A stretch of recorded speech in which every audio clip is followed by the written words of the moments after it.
নমস্কার, আপনারা দেখছেন সংবাদ টুডে। গত আইএসএলের প্রায় শেষ পর্যায়ে থেকে ব্রাজিলের বামপ্রান্তিক ফুটবলার রবিনহোকে নিয়ে খবরটা ভাসছিল। আর আজকের এই ভিডিওতে রবিনহোকে নিয়েই রবিনহো শোনা যাচ্ছে ইস্টবেঙ্গল সই করিয়ে ফেলেছে এবং খুব শীঘ্রই রবিনহোকে নিয়ে ইস্টবেঙ্গল তাদের অফিসিয়াল বিবৃতি দেবে। ইমামি ইস্টবেঙ্গল নাকি খেলতে পারেন। ব্রাজিলের এই লেফট উইঙ্গার, এই কথাটা অনেক দিন ধরে শোনা যাচ্ছে।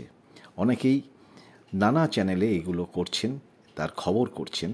বাংলাদেশের বসুন্ধরা কিংসের সঙ্গে সম্পর্ক খুব ভালো ইমামি ইস্টবেঙ্গলের, এ তো আমরা জানি। সেখান থেকে রবিনহোকে 2 বছরের জন্য চুক্তিতে সই করিয়েছে লাল হলুদ। আসলে হয়েছেটা কি, এবারে এএফসি চ্যাম্পিয়নশিপ লিগ 2 কোয়ালিফায়ার খেলবে কার্লোস কোয়াদ্রাতের ইমামি ইস্টবেঙ্গল।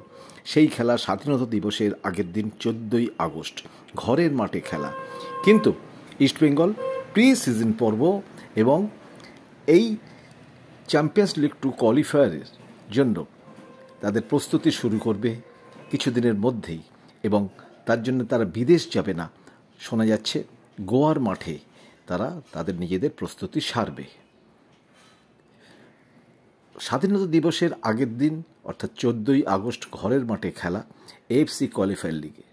পরের রাউন্ডে যেতে গেলে লাল হলুদ বাহিনীকে জিততেই হবে, আর জিততে গেলে সর্বস্ব পণ রেখে মাঠে নামতে হবে, নইলে মাঠের ঘাসে পা পিছলে পড়তে হবে ইমামি ইস্টবেঙ্গলকে। সেই কারণে স্ট্রাইকিং ফোর্স শক্তপোক্ত করতে চেয়েছেন হেড স্যার কার্লোস কোয়াদ্রাত।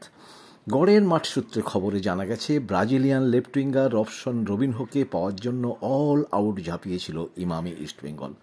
খবরে জানা গেছে, রবিনহোর সঙ্গে দেখা করার জন্য লন্ডন পর্যন্ত উড়ে গিয়েছিলেন দায়িত্বপ্রাপ্ত লাল হলুদ কর্তারা। কানাঘুষে শোনা যাচ্ছে, শুধুমাত্র লাল হলুদ নয়, অনেক দলের কর্মকর্তা তাদের জার্সি নিয়ে ঘুরেছেন রবিনহোর পিছনে। সুযোগ এলেই জার্সি পরিয়ে দেবেন, এরম একটা চিন্তাভাবনা ছিল এই লেফট উইঙ্গারকে নিয়ে। লাল হলুদ বাহিনীর মোটামুটি ঠিক হয়েছে 6 বিদেশি। এবার 7ম বিদেশিকেও চূড়ান্ত করতে চাইছে ইমামি ইস্টবেঙ্গল। 6 বিদেশির তালিকা একবার চোখ বলানো যাক। মাঝ মাঠে ক্রিস্পোর সঙ্গে থাকছেন মাথি তালাল, 2 স্ট্রাইকার ক্লিন্টন ডিসিলভা ও দেমেত্রিয়স টাইমাটোকোস, রক্ষণে হিজাজি মাহের, এর সঙ্গে ভারতীয় ব্রিগেডো জব্বর। এই দলে রক্ষণভাগে আরও একজন ভালো ডিফেন্ডার এলেই দলের চেহারা পাল্টে যাবে। যা শোনা যাচ্ছে, জর্ডন এলসে না হলে স্পেন থেকে একজন ডিফেন্ডার নিয়ে আসবেন ইমামি ইস্টবেঙ্গলের হেড স্যার কার্লোস কোয়াদ্রাত। সব মিলিয়ে 24-25 মরশুমে সঠিক ফুটবলার সই করানোর ব্যাপারে পরিকল্পনা মতো কাজ করেছে ইস্টবেঙ্গল কর্মকর্তারা, এবং যৌথভাবে বিনিয়োগকারী ইমামি তো আছেই। আজ এই পর্যন্ত।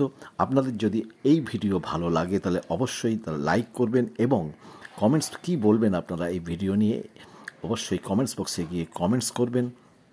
এবং যদি আপনারা আমাদের এই চ্যানেলে প্রথমবার আসেন তাহলে অবশ্যই সাবস্ক্রাইব করতে ভুলবেন না।